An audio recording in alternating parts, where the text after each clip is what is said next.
Em nome do Pai, e do Filho, e do Espírito Santo. Amém. Vamos iniciar esta transmissão. Habemus Papam, temos Papa. Como de costume, recitando as 3 Ave-Marias. Ó Maria, fazei o meu coração tão puro quanto o vosso, pelo poder que vos deu Deus Pai. Ave Maria, cheia de graça, o Senhor é convosco. Bendita sois vós entre as mulheres, e bendito é o fruto do vosso ventre, Jesus. Santa Maria, Mãe de Deus, rogai por nós, pecadores, agora e na hora da nossa morte. Amém. Pela sabedoria que vos deu Deus Filho. Ave Maria, cheia de graça, o Senhor é convosco. Bendita sois vós entre as mulheres, bendito é o fruto do vosso ventre, Jesus. Santa Maria, Mãe de Deus, rogai por nós, pecadores, agora e na hora da nossa morte. Amém. Pela misericórdia que vos deu o Espírito Santo. Ave Maria, cheia de graça, o Senhor é convosco. Bendita sois vós entre as mulheres, e bendito é o fruto do vosso ventre, Jesus. Santa Maria, Mãe de Deus, rogai por nós, pecadores, agora e na hora da nossa morte. Amém. Em nome do Pai, do Filho e do Espírito Santo. Amém. Quando um Papa é eleito, quando sai a fumaça branca da Capela Sistina, onde os cardeais estão reunidos em conclave, aparece um deles dizendo: eu vos anuncio uma grande alegria, habemus papam, que em latim significa temos Papa. Foi escolhido dentre os cardeais um que vai exercer o ministério petrino, que vai sentar-se na cátedra de Pedro e que vai governar a igreja em nome do Senhor Jesus. Alguém que será o doce Cristo na terra. Nós vimos isso, por exemplo, quando o Papa São João Paulo II morreu, e os cardeais se reuniram em conclave, e um deles, habemus papam, cardeal Ratzinger, Joseph Ratzinger, que assumiu para si o título de Bento XVI. Curiosamente, o Papa Bento não terminou o seu pontificado pela morte, como habitualmente acontece com os papas. De maneira bastante inesperada e surpreendente, que pegou a todos nós de surpresa, em 2013 ele anunciou a sua renúncia. E foi exatamente na época em que a sede estava vacante que eu fui a Roma para defender a minha tese de doutorado em bioética. Minha mãe foi comigo, ela não conhecia Roma, minha sobrinha também foi. E podemos dizer, fui a Roma e não vi o Papa. Que coisa, hein? Porque não havia Papa. Defendi a tese foi aprovada, graças a Deus. Voltamos para o Brasil e ainda não havia Papa. Somente depois, quando foi convocado um conclave, é que surgiu o anúncio, habemus papam. E este Papa era o cardeal da Argentina, Monsenhor Bergoglio, que assumiu para si o título de Francisco. Não havia até aquele momento nenhum Papa com o título de Francisco. Então, foi uma surpresa. E a gente ficou muito contente. Primeiro Papa da América Latina, um Papa jesuíta.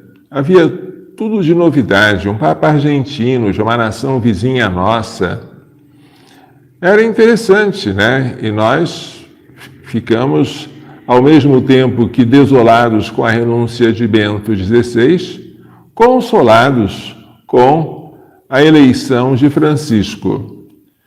A renúncia de Bento XVI ocorreu num momento bastante estranho, porque estávamos no meio do ano da fé. O Papa havia iniciado este ano com a carta Porta Fidei, a Porta da Fé. Mas ele ainda escrever uma outra carta que ficou inconclusa e só foi assinada por Francisco. Diz Francisco que ela foi feita a duas mãos. Uma parte Bento XVI, outra parte o Papa Francisco.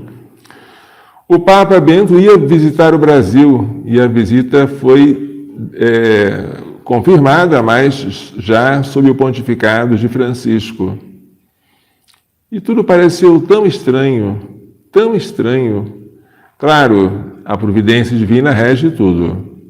E se permite alguma coisa, é sempre para o nosso bem. Mas só no céu nós saberemos em detalhes e em profundidade o que motivou isso tudo, embora as especulações sejam grandes. O fato é que o Papa Bento XVI foi o último que nós tivemos que seguia o estilo dos seus antecessores.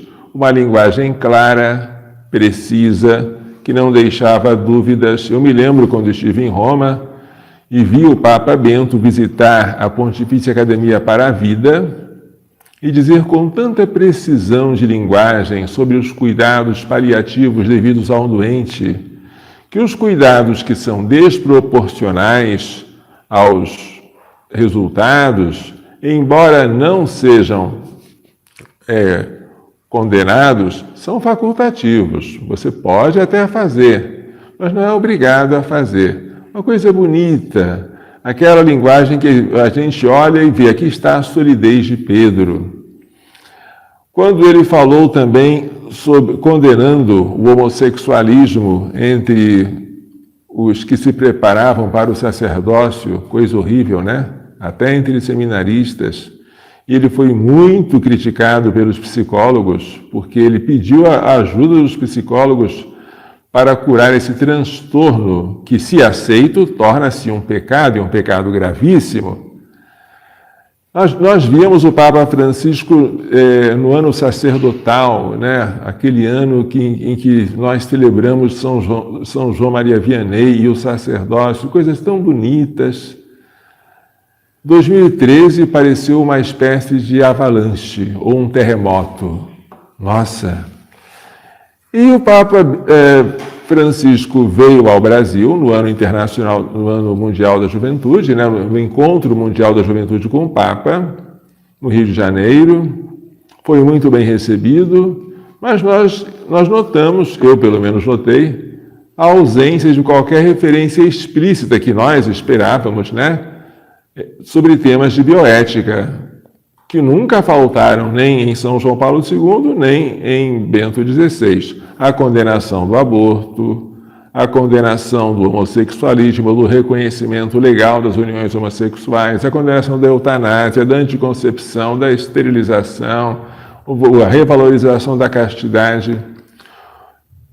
Esperávamos isso e parece que todo mundo esperava, porque fizeram um livrinho, Bioethics, Keys to Bioethics, Chaves para a Bioética, que foi distribuído aos montes e até sobrou lá no Rio de Janeiro. Por que distribuíram isso?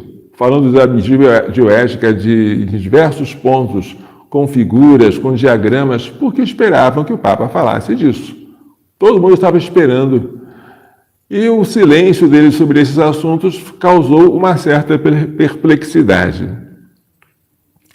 Mas, quando no avião ele respondeu para os repórteres que perguntaram sobre o homossexualismo ou sobre os homossexuais, não é? Quem sou eu para julgar?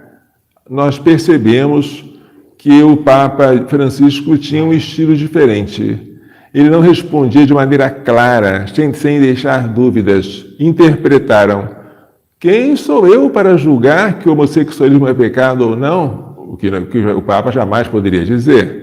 Você pode não julgar o pecador no seu foro íntimo, Mas você nunca pode aprovar uma conduta que é contra a natureza, jamais. Mas aí já começou aquela falta de clareza, que depois foi se avolumando durante todo o seu pontificado. Por exemplo, até Bento XVI, a Cúria Romana e o Santo Padre, o Papado, nunca usavam a expressão planejamento familiar. Era uma regra. Isso, o motivo é muito simples. Planejamento familiar foi criada pelos nossos inimigos como um eufemismo para controle de natalidade. A instituição criada por Margaret Sanger, conhecida como Multinacional da Morte, IPPF, autodenomina-se Federação Internacional de Planejamento Familiar. Antes era Birth Control, controle de natalidade. Depois virou Family Planning. Mais suave, soa melhor, mas é a mesma coisa. Planejamento familiar, para os inventores do termo, significa aborto, anticoncepção, esterilização e até, se você quiser, no último lugar da lista, alguma coisa como o método Billings, a continência periódica, mas isso está lá longe. E como a Igreja sabiamente percebia que as palavras não são inocentes, evitava usar isso. Ora, quando o Papa Francisco assumiu a cátedra de Pedro, na exortação apostólica Amoris Laetitia, esta aqui, que foi publicada em 19 de março, dia de São José de 2016, como conclusão de 2 sínodos sobre a família, essa exortação apostólica, muito grande, muito extensa, usou pela primeira vez de planejamento familiar no sentido de método Billings, de continência periódica, coisa que não existe no Catecismo da Igreja Católica, não existe no compêndio do Catecismo da Igreja Católica, não existe nos documentos do Vaticano II, não existe na encíclica Humanae Vitae, não existe na Evangelium Vitae, nada. Então aquilo foi uma coisa assim meio estranha. Deu-se para perceber que a precisão de linguagem não era o forte do pontificado atual, nem do Papa, nem das comissões dos dicastérios romanos. Percebemos como havia uma espécie de claro-escuro, para não dizer alguma obscuridade, nas coisas que eram emanadas da autoridade suprema da Igreja. Isso causou perplexidade. Esta exortação apostólica Amoris Laetitia, sobre o amor na família, ela causou perplexidade, sobretudo, mas não só, no seu capítulo 8º. Quem leu o capítulo 8º, eu fiz a questão de ler toda a encíclica e com atenção, toda a exortação apostólica e com atenção, tem a impressão, pelo menos dá uma confusão na mente do leitor, de que os casais divorciados e recasados, quem se divorciou e está em segunda união, poderia, a impressão que se tem é essa, receber a comunhão mesmo em pecado mortal. Ou então, uma outra impressão, não estaria em pecado mortal e poderia assim receber a comunhão. Ou não haveria pecado de adultério para quem se divorciou e casou civilmente com uma terceira pessoa, ou não haveria pecado de adultério, ou os adúlteros também teriam direito à Eucaristia. 2 coisas que ficaram bem confusas. E, de fato, o próprio Papa, no capítulo 8º, diz que há alguns que desejariam uma resposta clara, uma resposta única, inequívoca, de escritório, de uma moral fria, de escritório, para evitar confusões. Na verdade, eu não queria uma resposta fria, eu queria uma resposta bem quente, uma resposta com o fogo do Espírito Santo. Eu não queria uma resposta vinda do escritório, mas vinda do céu e fielmente interpretada pela Igreja. Eu queria uma resposta que juntasse a verdade com a misericórdia. A verdade é, os divorciados recasados não podem se aproximar da comunhão. A misericórdia é, temos que fazer com que eles voltem ao estado de graça, abandonando o adultério em que vivem, para poderem ter acesso aos sacramentos. Seria tão simples reafirmar o que o Papa São João Paulo II já havia dito na exortação apostólica Familiaris Consórcio, sobre os divorciados em segunda união. Mas a falta da reafirmação, a tendência de achar que haveria a aparência de que haveria uma brecha para que eles pudessem receber o sacramento da confissão sem estar arrependidos e a comunhão sem guardar a continência, a aparência disso, quem lê o capítulo 8º pode ter essa aparência, causou perplexidade em muita gente. E agora, o que fazer? O capítulo 8º da encíclica da Exortação Amoris Laetitia foi interpretado pelos bispos da região pastoral de Buenos Aires, para nossa tristeza, como sendo uma concessão aos divorciados em segunda união, mesmo sem guardarem a continência, de receberem a comunhão eucarística. Assim eles entenderam e publicaram uma nota de interpretação da Amoris Laetitia. Diferente para nossa alegria, para não dizer para nosso orgulho, foi a reação da CNBB. Olha que coisa linda. Quem não leu está perdendo. É a acolhida da exortação Amoris Laetitia, exortação apostólica Amoris Laetitia, pela Igreja no Brasil. Vamos ver isso aqui? Acolhida da exortação Amoris Laetitia pela Igreja no Brasil. Este documento bem simples, né? Fininho, da coleção Sendas da CNBB, ele foi feito pelo Conselho Permanente dos Bispos. E ele, de maneira bem contundente, diz no seu número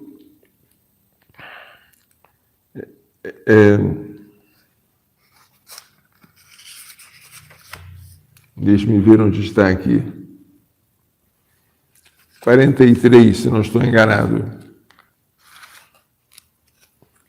Sobre o capítulo 8º da exortação. Não é 43, é 39. Vou dizer o que está escrito aqui nesse livrinho. Nada mais contrário ao teor do capítulo 8º da Amoris Laetitia, que é a ideia de um relativismo moral, ou mesmo de uma moral da situação. Isso é pecado, mas depende da situação, depende, essa é a moral da situação. Nada mais contrário, dizem os bispos.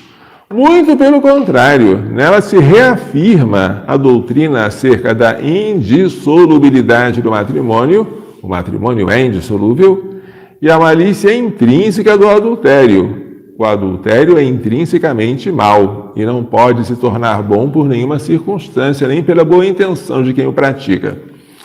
Em relação às pessoas em situação irregular, adverte que, aí os bispos vão citar a Amoris Laetitia, cuidar delas não é, para a comunidade cristã, um enfraquecimento da sua fé e do seu testemunho sobre a insolubilidade do matrimônio. Antes, ela exprime precisamente neste cuidado a sua caridade.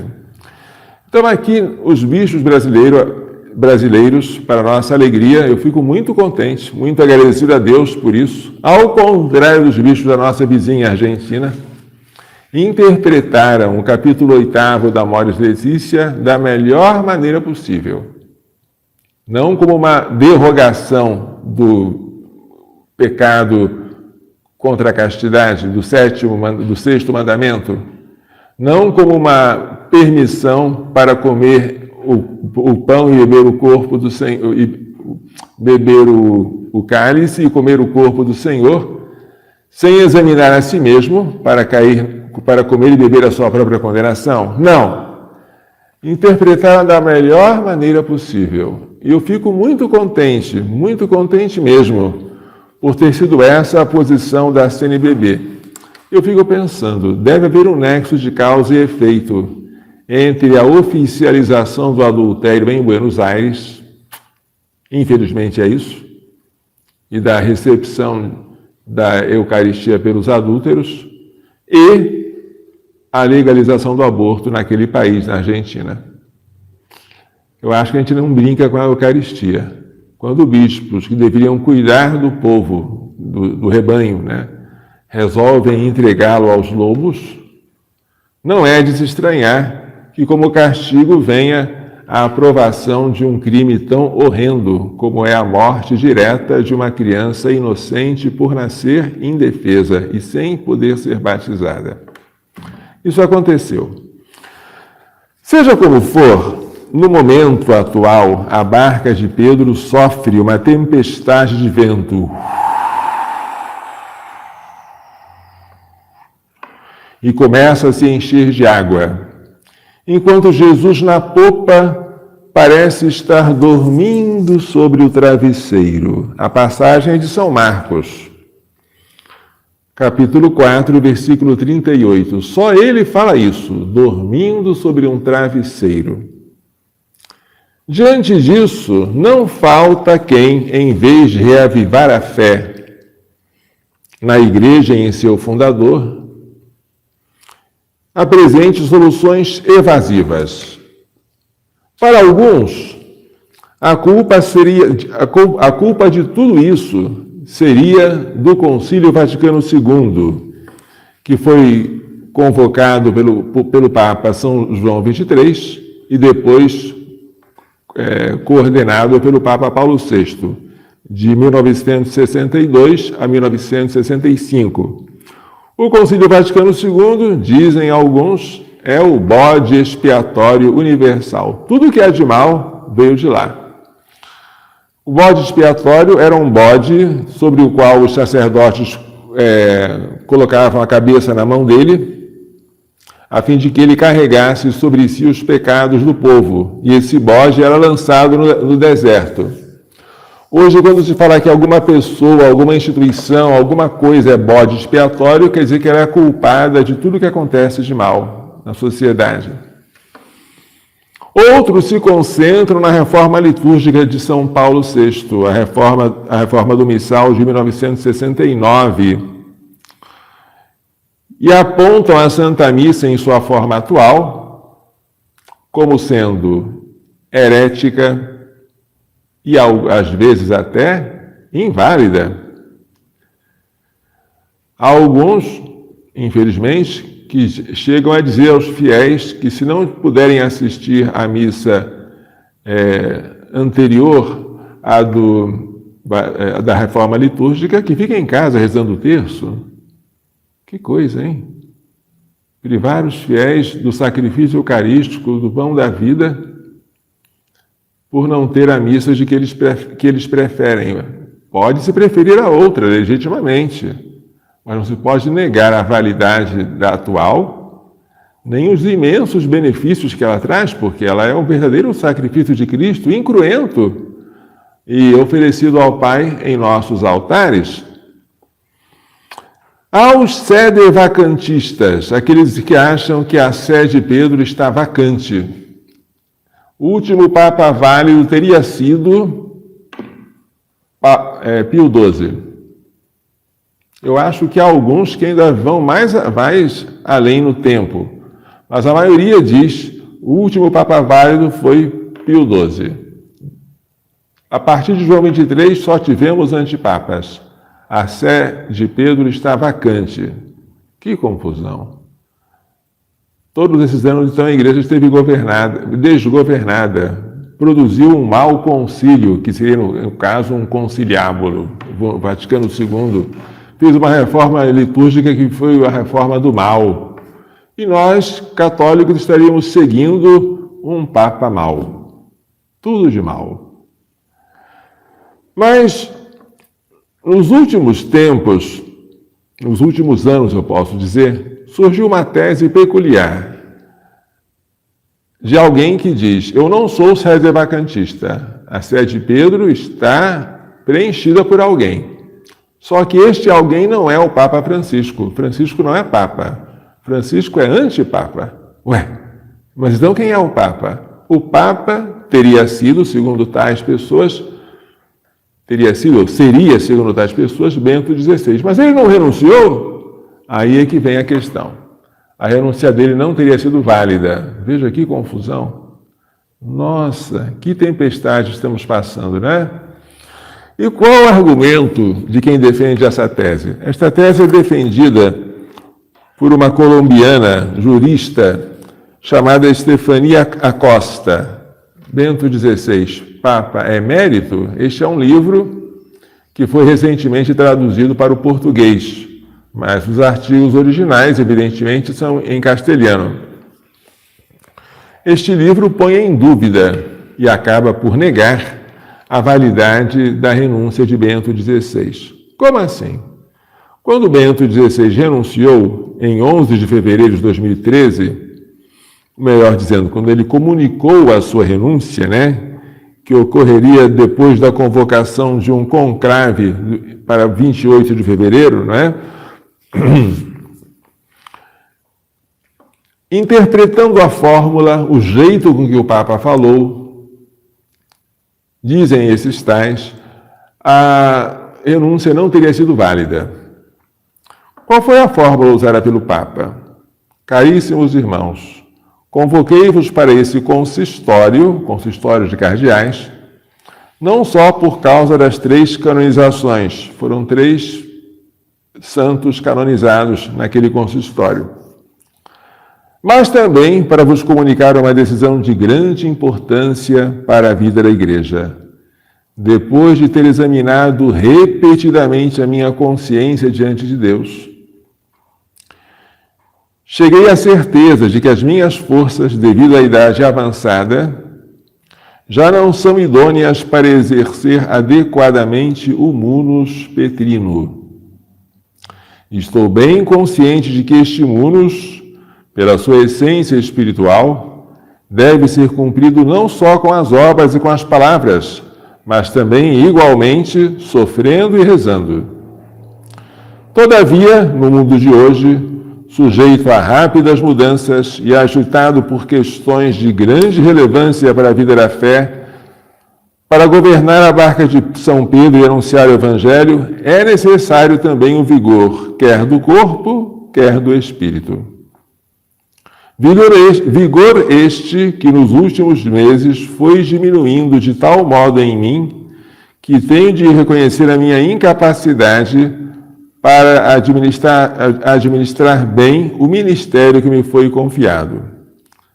Agora vem a parte mais solene. Por isso, bem consciente da gravidade deste ato, com plena liberdade, estão ouvindo aí? Com plena liberdade, declaro que renuncio ao ministério de Bispo de Roma, sucessor de São Pedro, que me foi confiado pela mão dos cardeais em 19 de abril de 2005, pelo que, a partir de 28 de fevereiro de 2013, às 20 horas, a Sé de Roma, a Sé de São Pedro, ficará vacante e deverá ser convocado por aqueles a quem tal compete o conclave para a eleição do novo sumo pontífice. Uma renúncia livre, prevendo a convocação de um conclave para a eleição de um novo sumo pontífice. Caríssimos irmãos, verdadeiramente de coração vos agradeço por todo o amor e a fadiga com que carregastes comigo o peso do meu ministério, e peço perdão por todos os meus defeitos. Agora, confiemos à Santa Igreja a solicitude de seu Pastor Supremo, nosso Senhor Jesus Cristo, e peçamos à sua Mãe, Maria Santíssima, que assista com a sua bondade materna os padres cardeais na eleição do novo sumo pontífice. Pelo que me diz respeito, nomeadamente no futuro, quero servir de todo o coração com uma vida consagrada à oração à Santa Igreja de Deus. Vaticano, 10 de fevereiro de 2013, Bento XVI, Papa. No texto acima, pelo que vocês verificaram, o Papa utilizou 2 vezes a palavra munus e 3 vezes a palavra ministerium. Embora habitualmente tais palavras sejam sinônimas e possam ter a mesma tradução, traduziu-se a palavra munus por munus e a palavra ministerium por ministério no texto que eu li para vocês, só para ver se há alguma relevância esta diferença. Segundo a autora, segundo esta moça aqui, Estefania Costa,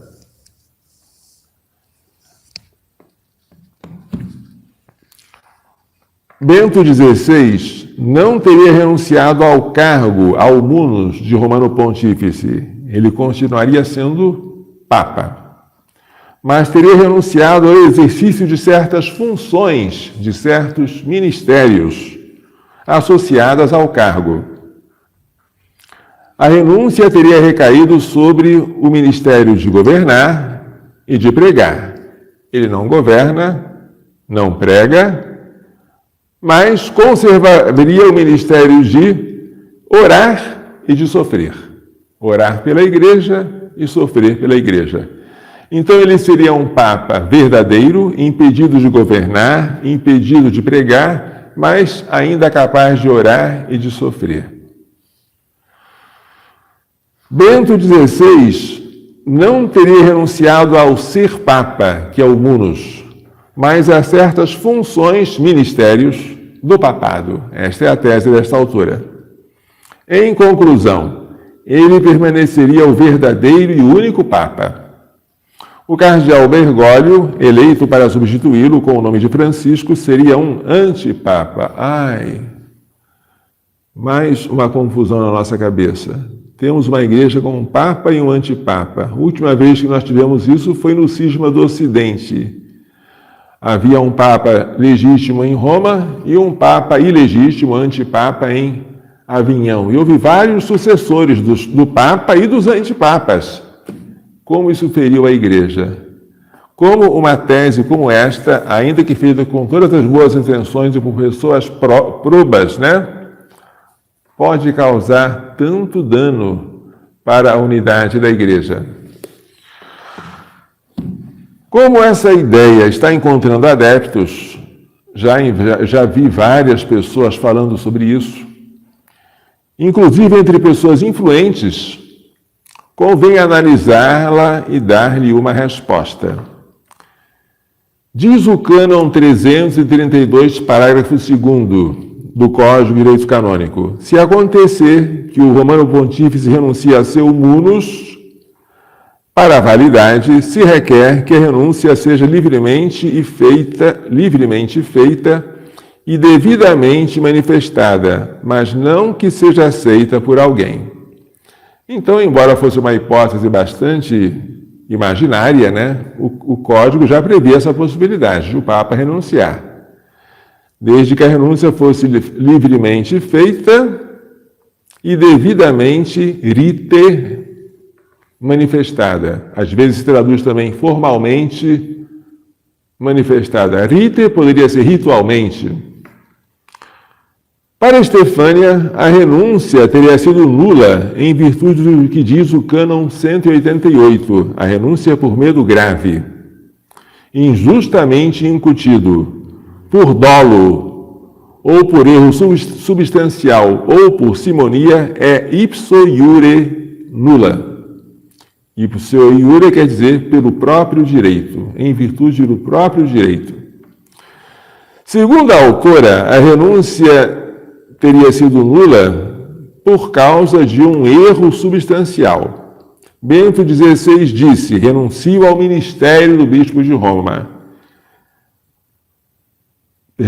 sucessor de Dom Pedro. Em vez disso, para que a renúncia fosse válida, deveria ter dito: renuncio ao munus de bispos de Roma, sucessor de Pedro. a troca de uma palavra por outra teria acarretado nulidade.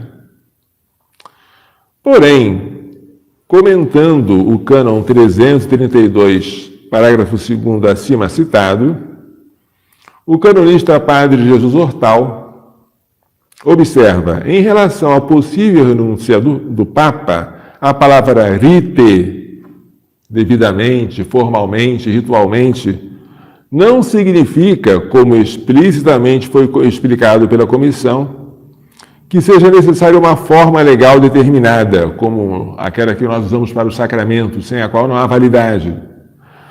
Basta que se apresente de modo claro, público. Só isso. Portanto, se o Papa se manifestou de modo claro e publicamente, já foi devidamente manifestado. Não há, portanto, a rigidez da forma exigida para a validade de um sacramento. Lá a exigência é bem rígida.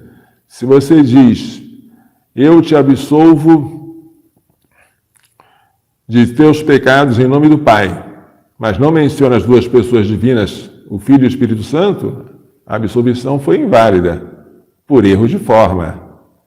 Mas para a renúncia de um Papa, não há necessidade de um rigor de palavras assim. Basta um anúncio claro e público. Ao que tudo indica, a intenção do Santo Padre ao usar ministério em vez de munus foi puramente estilística. Evitar a repetição de uma palavra, trocando-a por um sinônimo. A sutil diferença que pode haver entre os termos, de modo nenhum, invalida um ato claro e inequívoco de renúncia. Suponhamos, porém, apenas para argumentar, que Bento XVI tivesse, de fato, a intenção de permanecer Papa. Apenas para argumentar. Em tal caso, ele teria sido cúmplice da convocação de abre aspas, conclave para a eleição do novo sumo pontífice, palavras usadas por ele na renúncia. Conclave este que, na verdade, seria um conciliábulo para a eleição de um antipapa. E para os cardeais que participariam desta suposta farsa, que teria sido o conclave, ele teria pedido a assistência de, abre aspas, Maria, com a sua bondade materna. E ainda que ele tivesse agido por medo grave ou coação, causas também de nulidade, nada justificaria o emprego da mentira, pois ele disse, com plena liberdade, declaro que renuncio, ou o emprego da fraude. A coação pode justificar, quando muito, o silêncio, mas nunca a mentira. São Pedro, coagido pelos sumos sacerdotes, pelo sinédrio, a se calar acerca da ressurreição, nem sequer aceitou o silêncio. Não podemos nos calar acerca daquilo que vimos e ouvimos. Nem sempre o silêncio é aceitável, mas às vezes pode ser. A mentira nunca. Se o Papa disse isso coagido, mas mentindo, então ele pecou. Isso não é uma atitude digna de um Papa. Em tal caso, seria difícil dizer quem seria pior: o suposto antipapa Francisco ou o suposto verdadeiro Papa Bento XVI, que teria induzido a erro a Igreja inteira. Estão vendo?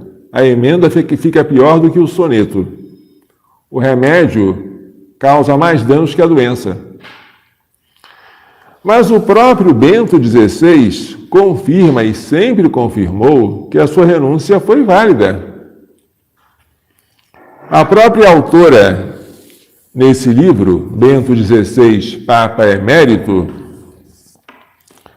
cita declarações de Bento XVI qualificando de absurda a tese da invalidade de sua renúncia. Vou ler algumas passagens citadas pela própria autora do livro. não há a menor dúvida sobre a validade da minha renúncia ao ministério petrino. A única condição da validade é a plena liberdade de decisão. As especulações sobre a invalidade da renúncia são simplesmente absurdas. Está na página 69 deste livro da autora. Quanto ao uso da batina branca e a manutenção do título de Papa Emérito, que são sugestivos, segundo alguns, do sinal de que ele ainda se considera como Papa, usando a roupa de Papa, e usando também o nome que ele conservava quando era Papa, o nome de Bento, né? Sobre isso, o Papa Emérito Bento XVI explica: manter a batina branca e o nome de Bento é uma coisa simplesmente prática. No momento da renúncia, não tinha outra roupa disponível. Por outro lado, levo a batina branca diferente da do Papa. Levo a batina branca de forma claramente diferente da do Papa. Também aqui se trata de especulações sem qualquer fundamento. Tudo isso está citado na autora que combate esta tese não aceita pelo Bento XVI. Bento XVI seria um verdadeiro Papa que não aceita ser chamado de verdadeiro Papa. Que confusão! Mas que confusão! Ao dizer que ele se veste de modo diferente da batina do Papa, Bento XVI está dizendo que o Papa não é ele, claro, mas Francisco. No entanto, Estefania, a autora, insiste em dizer que o Papa verdadeiro e único é Bento XVI. Vejamos estas outras palavras de Bento XVI por ela citadas. No meu caso, por certo, não teria sido sensato simplesmente pretender um retorno à condição de cardeal Ratzinger. Eu então estaria constantemente exposto à opinião pública, como um cardeal, ou melhor, mais ainda, porque veriam nele um antigo Papa. Querendo ou não, isso poderia trazer consequências difíceis no contexto atual. Como Papa Emérito, um título que ele cunhou, procurei criar uma situação na qual não sou de modo algum acessível aos meios de comunicação, e no qual está completamente claro que há um só Papa. E o que a nossa autora aqui fala?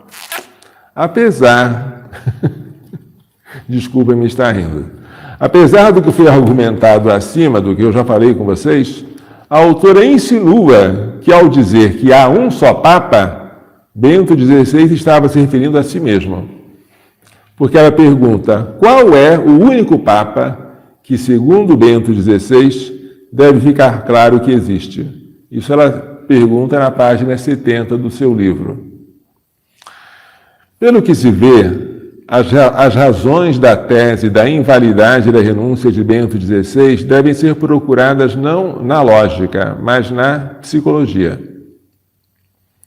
A autora e seus adeptos, repito, são muitos, estão inconformados com o que vem acontecendo no atual pontificado. A supervalorização da ecologia, a utilização da imagem da deusa Pachamama para representar a natureza no Sínodo da Amazônia, a simplificação extrema do processo de nulidade matrimonial, que tem causado uma corrida dos casais para os tribunais, a fim de que, de maneira rapidíssima, seja considerado o matrimônio nulo, com direito a contrair, com direito às partes de se casar com terceiros.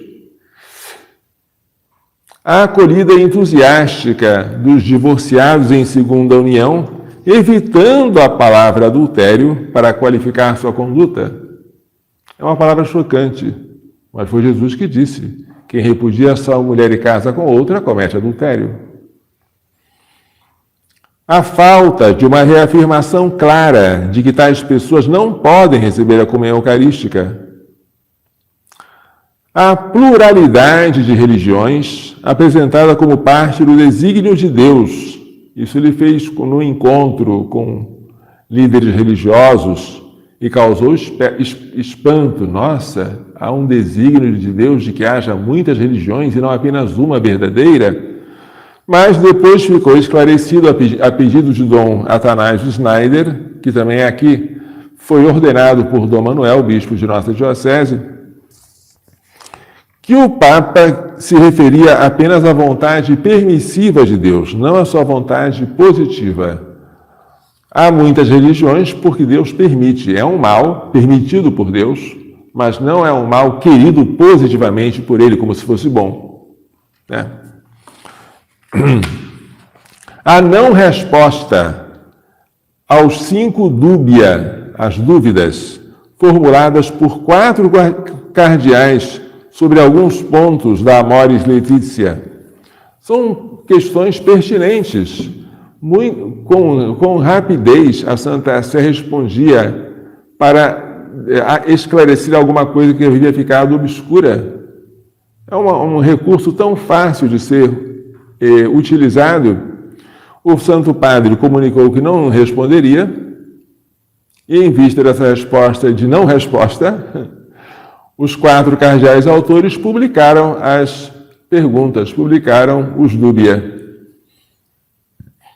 E até hoje não foi respondido. Quando não se responde, deixa-se a pessoa, o interrogante, na perplexidade, porque as perguntas eram claras. As respostas, se fossem dadas, tirariam todas as dúvidas, trariam a paz na interpretação. Mas até hoje isso não aconteceu. Ora, tudo isso eu concordo, são coisas tão estranhas que parece que a barca de Pedro vai se afundar. Parece, né? É uma coisa que eu nunca esperava ver, nunca. Eu estava tão acostumado de ver tanta solidez no ensinamento de São João Paulo II. Cito, entre outras coisas, a belíssima encíclica Veritatis Splendor, que é a carta magna da moral católica. Cito a Evangelium Vitae, sobre o valor e a inviolabilidade da vida humana. Estava tão acostumado com essa clareza, que agora, quando a gente vê uma confusão que não se resolve, eu fico pensando, nossa, quanta aprovação. Mas a solução não está em dizer que o Papa não é Papa. Nós temos que ficar com a verdade. Por não se conformarem com algumas atitudes do Papa atual, procuram-se argumentos baseados em sutilezas e filigranas para concluir que Francisco não é o verdadeiro Papa. Diferença entre munus e ministério, com sinceridade. Eu nunca vi nenhuma diferença entre os dois. Sempre usei uma palavra pela outra. Por não se conformarem com essas atitudes filigranas, sutilezas, para concluir que o Papa Francisco não é o verdadeiro. É a lógica a serviço da psicologia. Que pena, né? O que pode levar a graves erros. Já está se partindo da premissa, ou melhor, da conclusão, que vai ter que ser provada por alguma premissa, de que o Papa atual é falso. E aí você rebusca, procura. Conclusão. Nosso Papa é Francisco. Habemus Papam. E o Papa é Francisco, o antigo cardeal Bergoglio, de Buenos Aires, Argentina. Não há nada de sólido que nos faça duvidar disso. E o Papa, bom ou mau, prudente ou imprudente, claro ou obscuro em suas declarações, deve ser sempre amado e respeitado. A providência de Deus sabe usar de tudo, não só das qualidades dele, mas até de suas deficiências, para o nosso crescimento espiritual. talvez no momento atual tenhamos uma oportunidade preciosíssima, quem sabe única na história, de demonstrarmos nosso amor a Cristo e à Igreja, respeitando e amando o doce Cristo na terra. Parabenizemos a CNBB. Isso é um ato digno de bons pastores. Agradeçamos a Nossa Senhora Aparecida, Padroeira do Brasil, por não ter deixado que a nossa Conferência Episcopal se desviasse, ao contrário do que aconteceu com a nossa vizinha Argentina. E rezemos para que rápido esta tempestade cesse, o Senhor mande acalmar o mar e o vento e se faça uma grande bonança. Oxalá não endureçamos os nossos corações. Salmos 94. Não façamos como os hebreus no deserto, que por causa do seu coração duro, não herdaram a terra prometida. Então, se você acha que está muito confuso, olhe para Pedro. Pedro é um nome comum. Francisco é nome próprio. Isso é o que eu já dizia, o que dizia Dom Manuel Pestana. Em vez de dizer sucessor de Pedro, Pedro. O Papa é Pedro. Ele pode ser sucessor de Simão, que foi o primeiro Pedro. Mas ele é Pedro. Antes Pedro, hoje João Paulo II, sempre Cristo. Estava assim escrito no placar do estádio do Maracanã em 1980, quando o Papa veio aqui pela primeira vez, uma festa. Mas Dom Manuel observava, seria melhor que estivesse escrito, ontem Pedro. Hoje João Paulo II, ontem Simão, hoje João Paulo II, sempre Pedro. É bonito, gente. Quando a tempestade passar, felizes aqueles que não tiverem abandonado a barca, saído dela, por dizer essa barca está furada. Isso nunca acontecerá. As portas do inferno não prevalecerão contra ela. Que Maria Santíssima, Mãe da Igreja, nos faça entender e nos faça praticar as lições de amor que agora é requerido por nós, ao Santo Padre, à Cúria Romana e a toda a hierarquia da Igreja. O Senhor esteja convosco. Pela imposição de minhas mãos sacerdotais e pela invocação da bem-aventurada sempre Virgem Maria, de São José, seu castíssimo esposo, de São Luís Gonzaga, de São Luís de Maria Grande de Montfort, de Santa Ana Maria Tamora, de São Miguel Arcanjo, São Gabriel, São Rafael, de todos os anjos e santos, abençoe-vos, proteja-vos e guarde-vos pela bênção no céu e da terra, Deus Todo-Poderoso, Pai, Filho e Espírito Santo. Amém. Coração Imaculado de Maria, livrai-nos da maldição do aborto.